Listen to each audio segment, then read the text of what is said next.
Kaixo, Carmele Jaio naiz, idazlea, gasteiztarra. Gaur fikzioaren egiak hitzaldia eskainiko dut, eta aipatu nahi dudan gauzarik garrantzitsuena da, nola fikzioa naizta asmatutako zerbait izan, beti gordetzen duela azpian egia bat, eta beti gordetzen duela azpian norbaiten begirada bat, eta beraz literatura badela modu bat, aukera bat mundua beste baten begietatik ikusteko. Arratsaldeon eta eskerrik asko guztiagatik, niri egokitu zait Carmelen aurkezpena egitea, eta saiatuko naiz lan horren betetzea. Jordana Institutuan urteberritzen dugu irakurketa Euskal Liburu bateko irakurketa publikoa. Eta orduan idazle bat omentzen dugu, eta bere lanak gure ikasleek eta pertsona gonbidatu batzuek irakurtzen dituzte, eta omenalditxo bat egiten zaio. Bihar, Carmeleri eginen zaio. Carmele Jaio, gasteiztarra da, kazetaria hasi zuen, hainbat komunikabideetan lan egin zuen, eta gaur egun Emakundeko komunikazio arduraduna da. Emakundea da, Araba, Bizkaia eta Gipuzkoako gobernuaren emakumeentzako erakundea.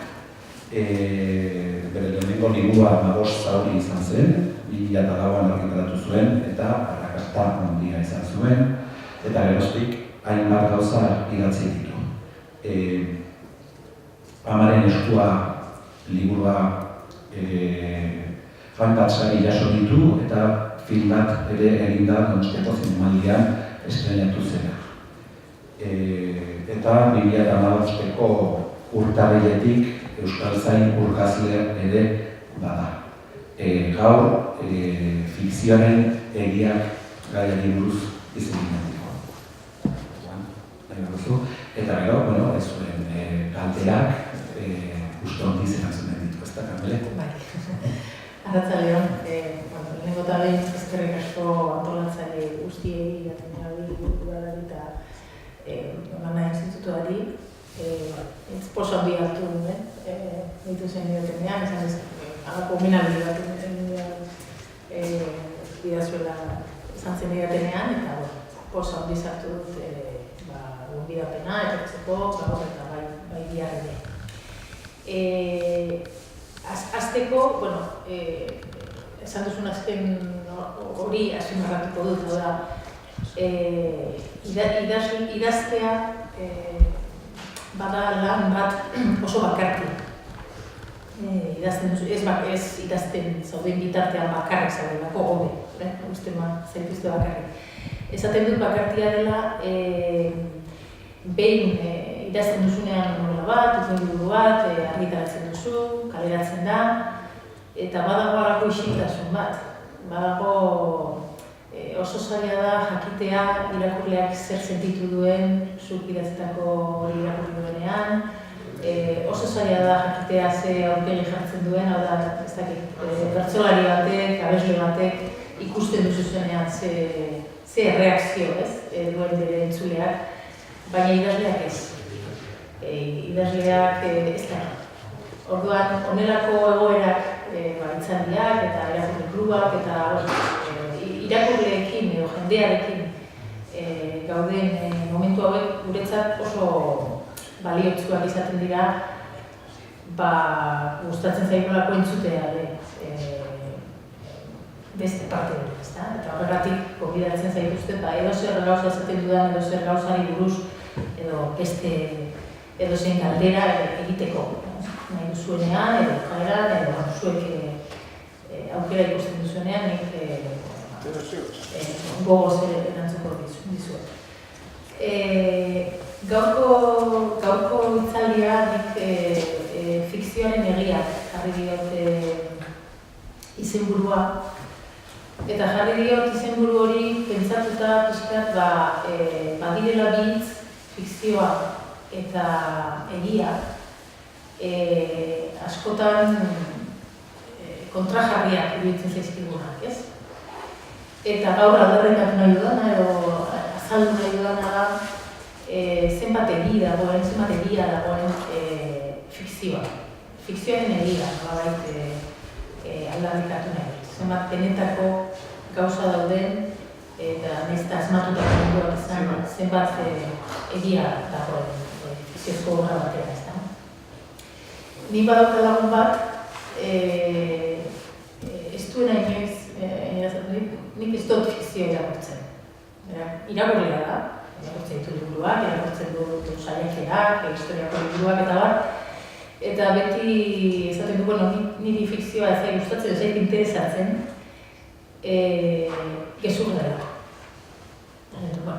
Ez daukat denbora askorik, deno bezala presaka dabil lagun hau, eta esaten du, nahiago dut denbora hori erabiltzea benetakoak diren gauzentzako, realak diren gauzei buruz irakurtzeko.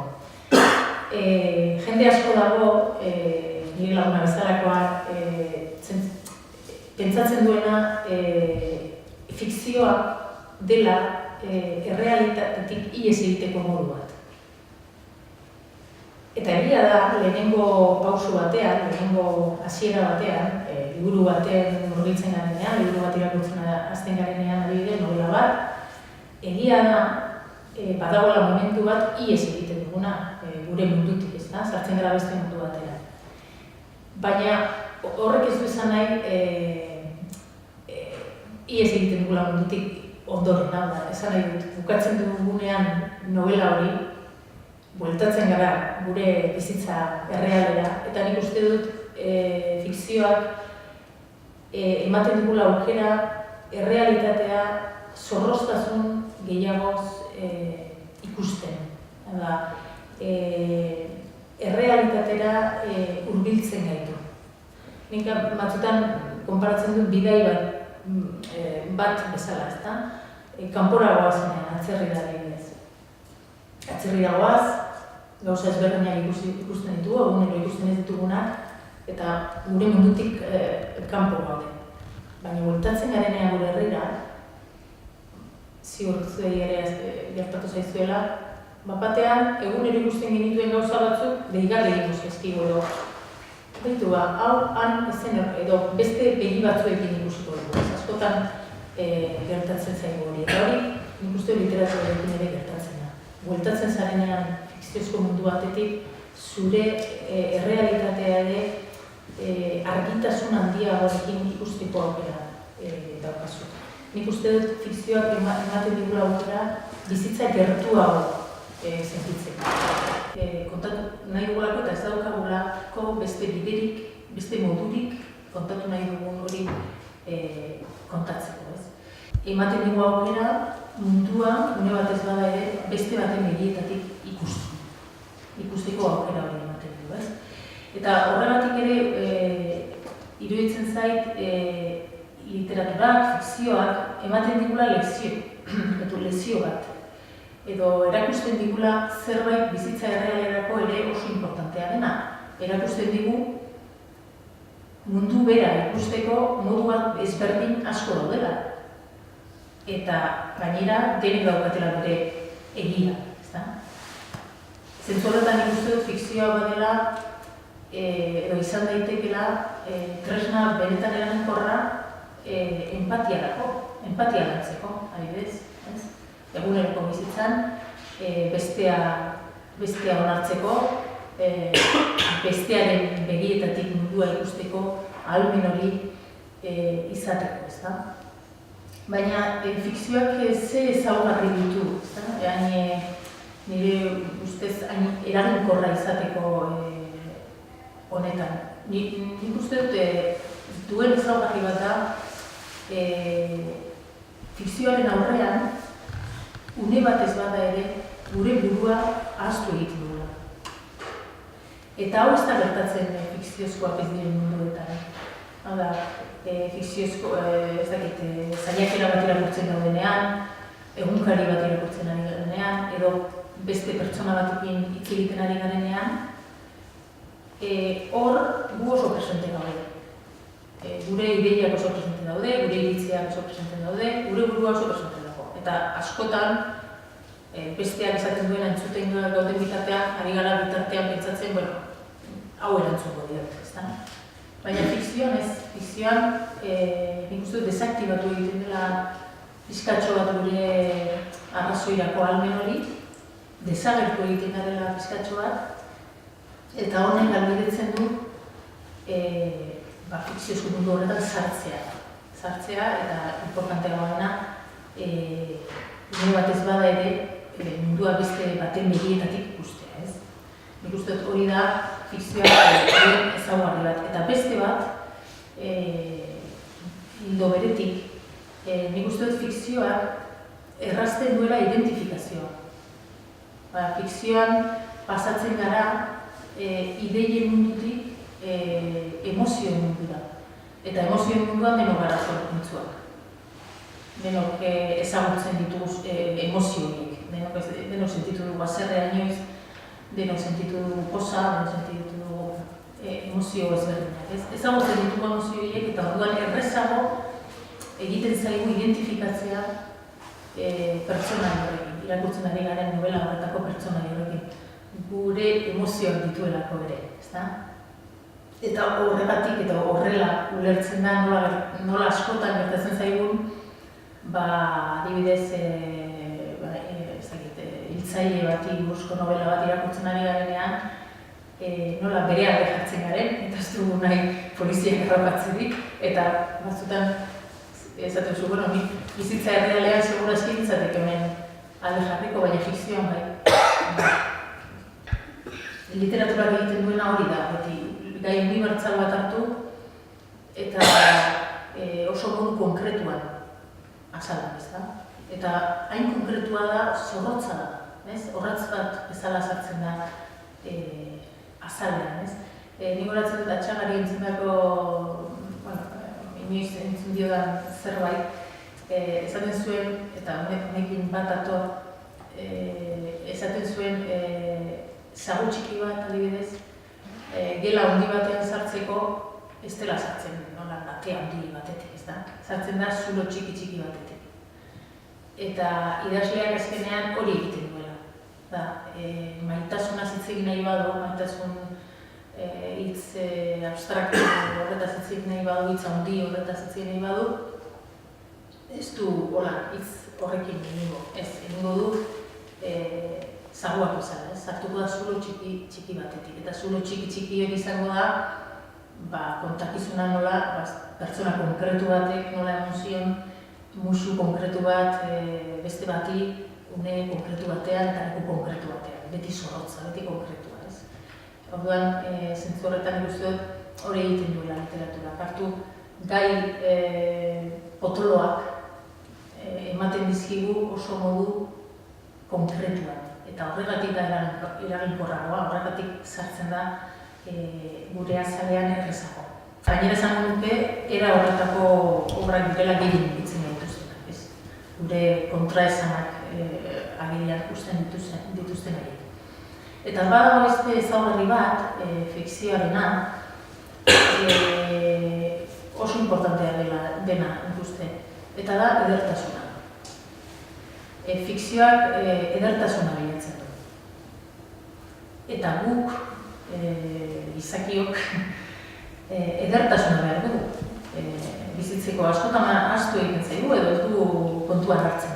Baina edertasuna behar dugu, edertasunak sortzen duen emozioa behar dugu bizitzeko. Esaten dute zerbait ikasteko emozioa behar dela. Edo emozionatzen gaituzten gauzak bakarrik ikasten ditugula. Eta zentzu horretan ikuste dut, mundua ulertzeko ere behar dugula emozio hori, eta emozio berezi hori, edertasunak eta balio estetikoek sortzen duten emozio berezi hori, ezta? Horiek dira nik fikzioari ikusten dizkiodan ezaugarri batzuk azaltzeko, ez? Eta lehen aipatu dut apaingarriena, ezta? Nik uste dut batzutan gure buruari galdetzen dugu zertarako idazten dugun, ezta? Eta ez dugu idazten lehen izan bezala gauza apaingarri bat sortzeko. Idazten dugu zerbait izan nahi dugulako. Eta ez dakigulako gainera hori nola izan. Eta esango nuke,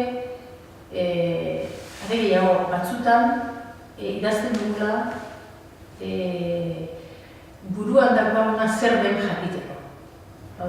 Idazketa bada nik uste dut aurkikuntza prozesu bat idazlearentzako. Badaude egia da idazteko modu ezberdinak, nik uste dut behintzat bi ezberdin oso ezberdin daude eta bata idaztea buruan erantzunak elpitan horra eta bestea da buruan galderak elpitan. Nik egia esan ezin dut idatzi aurretik jakinda zer idatzi behar dudan. Idazketa da aurkikuntza prozesu bat. Nire asmoa da idazketa prozesu horretan aurkitzea, zer esan nahi dudan hori aurkitzea. Badaude, izautzen dut idazle asko aurretik hitz egiten dugunean batzutan idazketa prozesuari buruz, aurretik oso garbi dutenak zer esan behar duten, hau da, eskema oso garbi dutenean hasten dira idazten. Hau gertatuko da, gero bigarren kapituloan hau, hirugarren kapituloan hau, eta orduan hasten dira idazten. Eta badaude beste idazle batzuk, ni talde horretan dago, bigarren talde horretan, badakigunak idatzi aurretik, badakigunak zer esan nahi dugu gutxi gora bera, baina hain zuzen hasten gara idazten jakin nahi dugulako argiago zer esan nahi dugu. Eta nik adibidez, ipuinak edo novela, normalean hasiera argi daukat, normalean irudi batetik dator, sentsazio batetik dator, normalean badakin nora heldu nahi dudan ere, gutxi gora bera, baina ez dakit bidean zer gertatuko den. Ez dakit. Eta hasten naiz idazten. Hasten naiz idazten eta prozesu horretan hasten dira leihoak irekitzen, ateak irekitzen eta bideak egiten, ez? Eta noski heltzen da momentu bat zeinean alde arrazionala jartzen da horrean eta guk ere egiten ditugu gure idoiak eta gure eskemak eta gure gauzak, ez? Baina badago aurkikuntza edo prozesu bat bezala ulertzea idazketa prozesua, ez? Eta idazketa prozesu horretan aurkitzen dituzu erantzunak. Eta nik adibidez, nik orain arte idatzi dudan guztian, nik konturatu naiz idatzi ondoren. Ez aurretik idatzi ondoren konturatu naiz, badagoela gai bat beti agertzen dena nire noveletan, ipuinetan, ezberdinak dira, baina, beti hor inguruan agertzen da, ez? Eta da, pertsonen arteko inkomunikazio. Komunikatzeko zailtasunak. Nire lehen liburua izan zen Amabost zauri, eta hor ere zauria Amabost ipuin ziren, Amabost zauri, eta zauria hitza agertzen zen hain zuzen ere buruan irudi hori neukalako, irudi bat nekan, eta zen nola egunero gure buruan hainbat hitz dauden, esan nahiko genituzkenak, eta nola askotan ez ditugun esaten, barruan geratzen dira, ezta? Lotzagatik edo beldurragatik edo dana alakoagatik. Eta hitz horiek nire buruan neukan irudia zen, buruan dauden hitz horiek eta ahotik gertatzen ez diren hitz horiek nola bueltatzen dira barrura, eta hor barruan min egiten dute edo zauri bat egiten dute. Beraz, hor hasierako liburutik, eta gero ondoren idatzi ditudan guztietan hori mantendu da. Esan gabeko hitzak. Nik deskribatu beharko banu zein mundutan ibiltzen ari zen idazten duen bitartean, esango nuke hori direla nire munduak, ez? Esan gabeko hitzen mundua. Zenbat esan gabeko hitz, gure artean, gure familietan, gure bikotetan, gure lagun artean, eta zenbat min egiten duten esan gabeko hitz horiek, ez? Eta horregatik, nik idazten dudanean, nire niretzat askoz importanteagoa da pertsonaiek esan gabe usten dutena esaten dutena. Iruditzen zaidalako bizitza errealean ere importanteena barruan gordetzen duela. Egiko bagenu gaurko eguneko errepasoa, gure elkarrizketen errepasoa, normalean oso azalean egiten gara. Hemen ditugu hainbat kezka, hainbat arazo, hainbat gauza, baina gure elkarrizketetan oso superfizia egiten gara. Eta berdin fikzioan. Horregatik niretzat, barne mundu hori agertzea oso importantea da. Iruditzen zaidalako hor dagoela benetako egia. Eta hau izan da gauza bat deskubritu dana idazten. Nola beti agertzen den gai hori eta badirudi kezkatzen hauen gai bat omen da. Askotan deskubritzen duzu idatzi ondoren zer esan nahi duzun, ezta? Eta badago beste ezaugarri bat, nik bintzat nire idazketa prozesuan ateratzen zaidana, eta da sinpletasuna bilatzea. Bilatutako sinpletasuna, eta da landutako sinpletasuna da, ez da errazkeria bat. Nire kezka beti izaten da ahalik eta garbien eramatea bestearen burura nik nire buruan daukan irudi hori. Eta horretarako ahalik eta bidean ahalik eta zailtasun gehienak kentzen saiatzen naiz. Nik beti inoiz izan dut leiho garbitzailearena. Nik uste dut irakurleak ez duela, edo idazleak idazlea dela, edo egiten duela funtzioa leiho garbitzaile baten funtzioa. Zuk garbitzen duzu leihoa, leiho horretatik begira jarriko denak ahalik eta argien ikusteko beste aldean dagoena. Baina ez duzu eskua ikusi behar. Ez duzu eskua ikusi behar, betu hor hemen nago, leihoa garbitzen, ezta? Eta nire kezka handi bat da, idazten nagoen bitartean nire kezka handi bat da ikustea esku hori. Esatea hemen nago, ez? Eta horregatik ere, ahalik eta arbitroak futbolean bezala, nion konturatzea hor daudenik ez, berdin, hau da, ez ikustea esku hori. Nik gogoratzen dik izan nuen irakasle oso bat, Medardo Fraile izan Madrileko idazle bat izan, eta honek esaten zuen, el lector no se tiene que dar cuenta de lo bien que escribís. Prometan esaten zuen, baina, hau da, ez duela ikusi behar zure zertan zabiltza, zure malabarismoak edo zure ikusi behar du, sentitu behar du, edo lortu behar duzu, sentitzea duzu, sentiarazi nahi diozuna, baina ez erakutziz gehiegi zure abiliziak, ez? Eta nik uste dut idazle asko inkertatzen da, nik adibez irakurtzen ditu nire lehen ipuinak edo, baina aurrekoak, publikatu aurretik ere idatzitakoak, eta hasiera batean dena zen malabarismoa.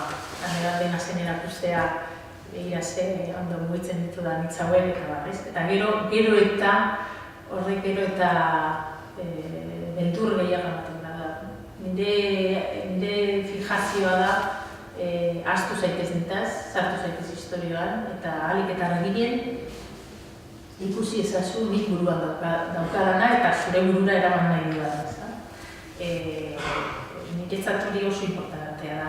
Eta idazketa prozesuan ere lehen aipatu dut konkretuarena, azalaren nola sartzen den azalean, baina nik uste dut ezin da bestela idatzi fikzioa, pasara konkretua, eta konkretua da akzio konkretuak, hau da. Idazle batek kontatu nahi duenean, ez dakit, pertsona bat lotzatia dela, ezin du esan Mikel oso lotzatia zen. Hor egin behar duena da, askotan esaten dena fikzioan, esan beharrean edo kontatu beharrean irakutsi egin behar du, konkretua izan behar du, akzioak behar ditu ulertarazteko zer esan duen. Eta Mikel oso lotzatia zen, esaten badut novela batean, idazleak irakurleak esan du, zuk esaten duzulako, baina nik ez dut zertan sinistu behar Mikel hau lotzatia dela, ez? Eta idazleak zer egiten du hori konkretura eraman. Hau da, esaten du, bitu Mikel lantokian sartzen denean, beti sartzen da bazter batetik, beti dago lurrera begira, zerbait esaten badiozu, gorritu egiten da. Hori izaten du idazleak. Eta zuk hori irakurtzen duzunean, esaten duzu, mutila hau lotzatia. Baina idazleak erakutsi dizu, ez dizu kontatu. Eta nik uste dut hori bai dela fikzioa idazteko ezinbesteko gauza bat. Ezinbesteko lehen pauso bat. Konturatzea konkretura jaitsi behar dela. Konkretura eta akzio konkretuetara. Idazleak ezin du, batetik, ezin du erakutsi dizkuan, nire ustez, eta ezin du egon hor esaten zelan diren gauza. Bitu hau horrela da, eta hau lotzatia da, eta bestea maite mindu zen, eta bestea ez. Eta horregatik ulertzen da nola batzutan esaten dugu, ez dakit zergatik, baina liburu hau sinistu egin dut, ez? Edo beste batzutan esaten duzu, hau ez dut sinisten, ez dakit zergatik. Baina ez dut sinisten, askotan horregatik esaten da, ez? Idazleak kontatu egiten duelako, eta ez duelako erakusten. Nik uste dut, geistea hor konkretura oso importantea. Eta lehen aipatu da, sinpletasun horrekin harremanean ere, nik uste dut, nik behintzat horrela ulertzen dut, fikzioan hitzak direla instrumentuak. Hau da, hitzak ez direla ere apaingabeak, hor daudela funtzionatzeko, fikzio horrek funtzionatzeko. Eta direla erloju baten piezak bezala. Bat bestearen atzean, eta horrek funtzionatzeko behar dintuen, edo etxe bat egiteko atreiluak bezala, horiek dira hitzak, ez? Hitz bakoitzak bakarrik ez dauka baliorik edo denen batuketa efikaza izatea horrekin lortzen da nik uste dut lehen ipatu da libertasun edo emozio hori. Ze nori ez zaio gertatu novela bat irakurtzen hasi, eta esan, horiek nire emozioa dira, edo hau niri gertatu zaidana, ez gertatu zaidana, baina baiz emozio hori edo sentipen hori, ezta? Eta hor errevelazio moduko badago askotan.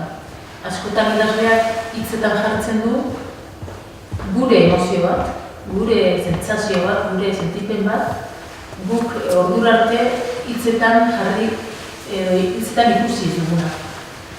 Eta hor dago niretzat literatura irakurtzearen halako gorena, aurkitzea zure emozio bat, zure bizipen bat, beste baten hitzetan, eta gainera esplikatuta inoiz ikusi ez duzun bezala. Nik uste literatura bat daukala gauza bat, ez dakit hitzan magikoa den, baina ez dakit asko gustatzen magikoa, baina berezia eta da konturatzea idazleak intimitatean idatzi duen zerbait irakurleak intimitatean ere jasotzen duela. Bakoitzak bere intimitatean jasotzen du, eta hori da konexio oso berezia. Baten intimitatetik beste baten intimitatera eta bidean liburu bat besterik ez. Nola zuk idatzitako edo beste idazle batek idatzeko zerbait dagoen pertsona baten mahai buruan, ohe buruan, ohe alboan, hortxe bere gelan sartuta eta bere munduan sartuta, ezta? Eta poliki joango naiz bukatzen, dena den edozein galera baduzue botan duzuen. Pentsatzen dugu, zer esan dezaket, ez da? Idazten jartzen dezarenean, batzuk esango dizute, zer esan, ez da? Ja, zema liburu idatzi dira. Eta gaiak azkenean beti dira berdinak, ez? Agian esku batik zenbatu daitezke gai potolo horiek agertzen direnak novela guztietan, ez? Maitasuna, heriotza, denboraren iraitea, horiek errepikatu egiten dira. Eta batek esango dizu, zertarako jarraitu idazten, ja dena esan da dago. Nik uste dut horri erantzuteko badagoela esaterik denok, ituzima jende gauden munduan, ez da? Baina bakoitzak baduela gauza esklusibo bat ez daukana beste inor, eta da mundua begiratzeko modua. Bakoitzak gurea daukago. Hemen gauden pertsonak ere bakoitzak orain banatuko bagenu horri bat, eta esaldi pare bat esaldietan deskribatu momentu hau, entza bakoitzak zer deskribatuko, oso ezberdina. Bakoitzak leku batean dago, bakoitzak bizipen bat dakarratzean, motxila bat dakarratzean, eta bakoitzak ikusten du uste ditu gauza oso mundu ezberdinean, ez? Beraz, zein da idazlearen ekarpena, nahi ustez, erakustea nola ikusten duen mundua, ez? Sartzea bere begirada horretan. Eta begirada horretan beti dago egia bat, nahi ustez. Beti dago egia bat. Eta horregatik bukatuko dut ere horrekin ez fikzioaren egia aldarrikatzen. Batzuetan pentsatzen dugu, adibidez klasikoak izateko, zergatik liburu batzuk irauten dute denboran, eta beste batzuk ez. Nik uste dut neurri handi batean dela egia bat gordetzen dutela. Eta egia bat gordetzen dutenak irauten dute. Esaerak bezala. Esaerak, herrietako esaerak asko eta asko mantentzen dira egia bat gordetzen dutelako. Adibidez, ez dakit, jadazitez klasiko batera, Kafkaren metamorfosia bazaten zuen, baina nola zergatik irauten du liburu horrek, barruan egia bat daukalako. Horrek ere bi geruza ditu, ez da, bat oso sinezgaitza, gizona esnatzen da insekto baten gorputzagin, baina zergatik sentitzen dugu benetakoa bezala, azpian egia bat dago. Eta egia hori da, emozio hori da, nola sentitzen den pertsona bat, besteengandik guztiz ezberdina denean, edo baztertua sentitzen denean, eta emozio hori horrek harrapatzen gaitu, eta emozio horrek egiten du zinezgarria horrelako historio zinezgaitz bat. Eta nik uste dut klasikoek hori daukate klasikoek, eta irauten duten liburu guztiek, zau bat egin daukatela, egiaren bat gordetzen dutela. Egiaren bat, benetako emozioaren bat kontatzen dutela. Eta nik ez dakit egia edo ezurra edo zer esan da, baina gutxi gora bera hau zan kontatu nahi nizuena, baina nahiko nuke eta gustora entzungo nuke gazintzai galera edo iritzi edo komentario edo nahi duzuen zerbait gogoa lima daukazuen euski. Gustatzen zait, sinpletasuna idazten diren gauzetan, baina gustatzen zait ere bai literaturan idazleek malabarismoak egitea. Ez? Bertenaz, idazleek ez badin badituzen malabarismoak egiten zeakin, hitzekin edo hizkuntzaekin nork egin ditu. Eta gauza ez da idazle bateko oreka bilatzea, baizik eta bietako idazleak existitzea, iruditzen zaite. Horrela sentitzen dudalako, behar hori sentitzen dudalako. Baina bat egin ditzake malabarismoak, eta malabarismo horien azpian egia hori ere baldin badago, eta esan, dena da onargarria, ez da esan, ados nago horretan justitzen. nik ez dut irakurtzen fikziorik ez delako egia. Eta pensatzen nuen, eta hor suposizio oso ausarta dago, eta berak irakurtzen duen hori bai dela. Bai, hori da. Bai, azkenean dena da begira da, hor ere, dena da subjetiboa eta dena da, ze batek esango du, ezke novela hau ez da egia, baina egunkari irakurri eta esango du egia da, bueno, ez dakit. Ez dakit, ez? Hala, hor ere azpian dago aukeraketa bat. Nik uste dut, idaztea, eta bai fikzioa eta bai ez fikzioa, da elementu batzuk aukeratzea. Segun eta ze elementu aukeratzen dituzu, batzutan ez da gezurra esan behar errealitatea deformatzeko. Nahikoa da elementu batzuk hartu eta beste batzuk ezartzea eta horiek kontatzea deformatzeko errealitatea. Honen arira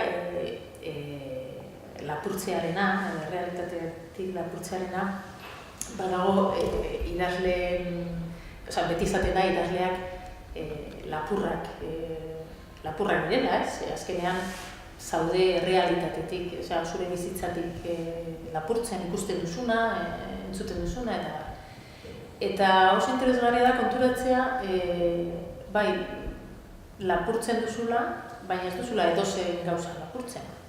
Eta zerraitik aukeratzen dituzu gauza batzuk eta beste batzuk ez.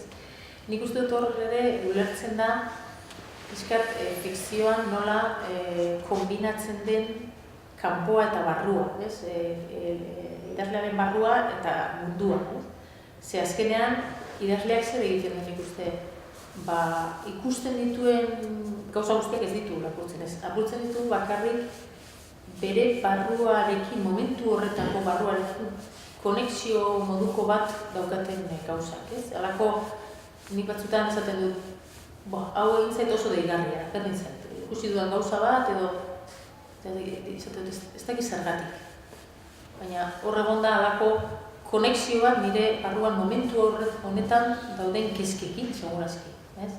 Hau konparatu daiteke, ez dakit, besoa apurtu eta eskaiola jartzen dizutenean, batean, mundu guztiak dago eskaiola, esatu zu, edo aurdu zaudean, nagoratzatu aurdu nengoenean, esatu nengoenean, zemat jende dago aurdu.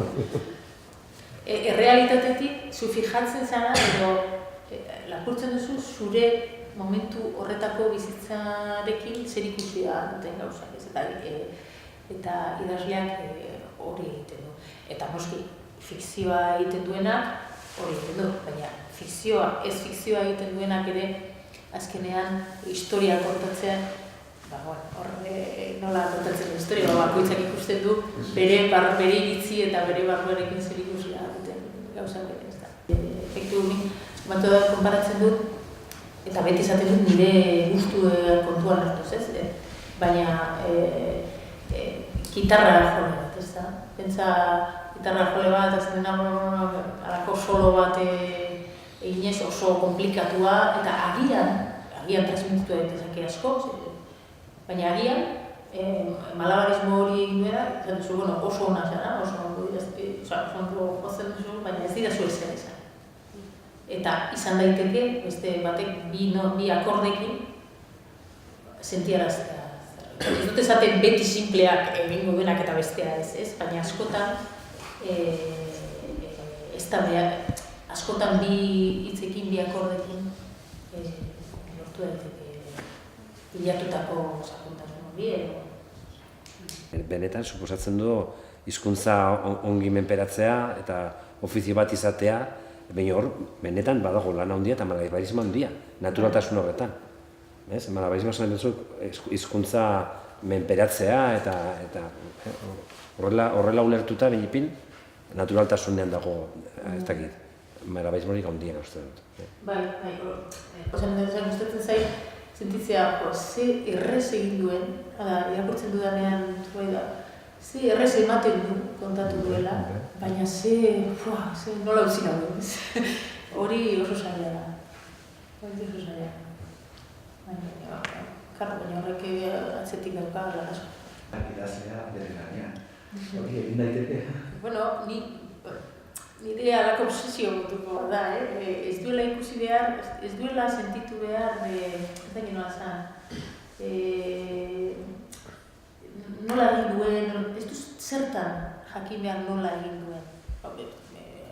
Teatro kritiko bat bali mazara, egingo duzu, aztertuko duzu, eta baina ez duela zertan hor agertu behar, esan ez, gira, ze ondo egin dudana, gira, ze... Ez dakit, mai hau egin zuenak, guk nahi dugu mai bat. Eta berdin zaigu hemen enkolatu zuen, edo mega baltzen zen, berak kontatzen digun hori, bai, oso ondo, baina nik nahi dudana da mai bat. Ez dakit adibide hona denez, baina nik uste dut ikusten denean esku hori, edo gehiegi ikusten denean esku hori, ere sinesgarritasun pixka bat galtzen duzu. Edo sinesgarritasuna da esan, historia sartuta dagoen pertsona hori, hain sartuta dago, edo zuk nahi duzu, sartuta egotea, batean, nabaritzen badu, esateko modu bat da, baina hor idazle bat dagoela, hori idatzen, pixkat atera daiteke fikzio horretatik. Pixkat hori da esan nahi dudana. Nahi dut fikzioan egotea, nik ez dut nahi egotea begiratzen, fikzioan bertan sartzen. Egia bat, zerbait, idazleak egarren egon. Baina egon daiteke historioagatik, egon daiteke literaturarik azpian dagoen egiari gabe? Berak sortzea, pentsaraztea, zerbait. Nik uste literaturak irakaspen bat ematen zula beti. Zerbait. Beste gauza bada, esatea, liburu hau irakurriko dut, entretenitzeko eta zilegi da baita ere, asko entretenitzen naiz, eta ez dauka fondo askorik, eta gero esan, baina, polita da eta gainera oso ondo pasatzen dut. Perfecto, ez da? Baina nik uste dut literaturak eskaini behar duela zerbait gehiago. Entretenitzea bakarrik ez. Entretenitzea baita eskaina hori da literaturon honek lortzen dutena, ezke entretenitzen zaituz eta gainera irakaspen badera baten duzu, ez? Biak egiten dute, lortzen dituzte, ez? Badaude nik uste dut entretenitzeko produktuak, eta gainera, asko, baina, nik uste dut, nik behintzat, liburu baten bilatzen dut, zerbait, hor azpian zerbait ustea. Emaidazu zerbait, erakutsi dazu zerbait, edo sentiarazi zerbait, ez dena bakarrik denbora pasa, edo distraitzea.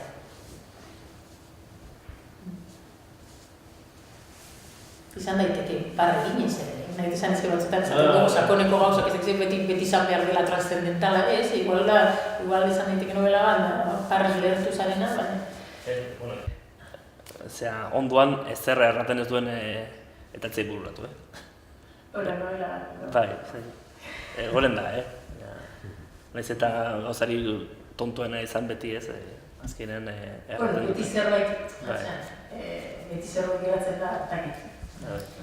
Errapatzen duena ez da idazleak errandiziona.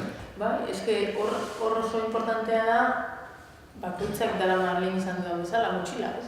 Bakoitzak hartzen du liburua, baina badauka bere bizipenak eta atzetik, ez? Eta orduan ulertzen du gauza bat, ez da izan behar zehazki idazleak idatzi duen momentuan zehazki berak sentitu duena.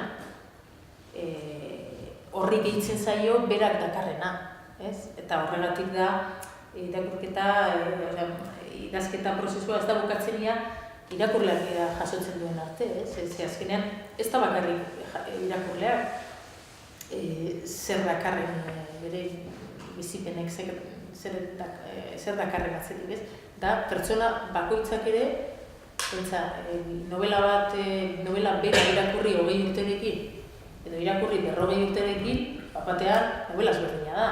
Esan dizkizu gauza oso ezberdinak. Osake, irakurleak dakarrena berarekin oso importantea da. Eta ez da izan behar zehazki zuk daukasuna, baina segurazki bide horretatik joango da, baina bere aberastu egiten da, berak dakarren esperientziekin. Bere ikusteko moduarekin. Ezberdina delako, ez? Eta horregatik izaten da berazgarria entzutea askotan, irakurleen iritzia, ez? Lehen izan dut oso gutxitan jasotzen dugula, edo, bueno, benka, baina askotan, esaten zuen, honek, beti izaten da, normalean ez zaitu argitzen, gutxi gora bera da, zuk sentiarazi nahi diozu zerbait eta hortikotoa, baina batzutan gauza berriak ikusten dituzu, ezta? Edo, bueno, sortarazi dizkio gauza batzuk, zuk igual espero zen dituenak, edo, batzutan gertatzen. Eskerrik asko, Carmine. Interesgarria izan da, eta ikusiko zaitu irakurketa publikoan. Eskerrik asko.